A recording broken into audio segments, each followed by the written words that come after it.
আমারই এক পরিচিত সঞ্জয় দে নামে, ও তো ঝলসে গেছে।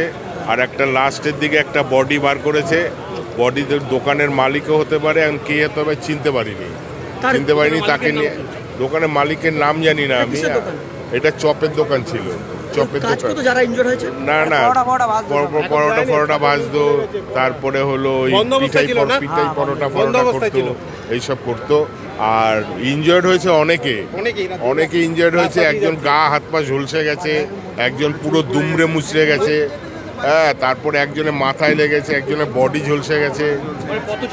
পথচারীরও অ্যাক্সিডেন্ট,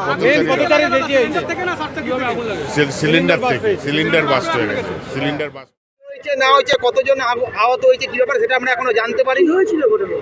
সিলিন্ডার বাস্ট করেছিল, তারপরে অনেকে এখানে জড়ো হয়েছে এবং তারপরে আরও হয়তো সিলিন্ডার বাস্ট করেছে এবং কয়েকজন আহত হয়েছে। সেটা আমরা এখনো বলতে পারছি না যে কতজন আহত হয়েছে বা কী হয়েছে। একটা চপের দোকান ছিল, গ্যাসটা বাস্ট করেছে। হ্যাঁ, আধ ঘন্টা মতন হবে। এই যে আগুন লেগে গেছিল, আমাদের লোকাল সবাই মিলে এটাকে নিভিয়েছে, দমকল এসছে, দেখতে পাচ্ছেন। একটা আগুন ইনসিডেন্ট হয়েছে এখানে, তো ফরেন্সিক টিম আসছে। তো একটা ছোট দোকান ছিল এখানে, ছোট দোকানের আগুনের ইনসিডেন্ট হয়েছে। তো ফরেন্সিক টিম আসবে, তারপর আমরা বলে দেবো। এখন 9 জন ইনজয়ার্ড আছে, ওনার সবই হসপিটালতে ট্রিটমেন্ট করছে। তো বাকিটা আমি আপডেট দিয়ে দেবো। কন্ডিশনটা ঠিক আছে, ট্রিটমেন্ট চলছে। এখন পজিশন পুরোপুরি আয়ত্তের মধ্যে, আর কোনো অসুবিধা কিছু নেই। এটা তো বোঝা যাচ্ছে না কি থেকে লেগেছে। শুনলাম যে কোনো সিলিন্ডার বাস্ট বা সমস্ত কিছু বাস্টের সাথে সিলিন্ডার বাস্টের খোলো পড়ে আছে। সেটা তো বলতে পারবো, আমরা তো আসার পরে দেখলাম সিলিন্ডারের খোলটা পড়ে আছে, আগুনটা লেগে গেছে।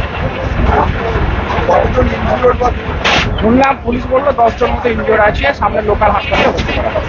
ঘটনা এখানে একটা রেস্টুরেন্ট ছিল ছোটোখাটো, গ্যাস সিলিন্ডার বাস্ট করেছে। আর কি যেটা হয় জেনারেলি কমন ব্যাপার, গ্যাস সিলিন্ডার বাস্ট করেছে, এবার কেবিলে আগুন জ্বলেছে। এই টেলিফোন পোলগুলোতে সব কেবিল লাইন ভর্তি থাকে, ফটাফট ফায়ার ধরে গেছে।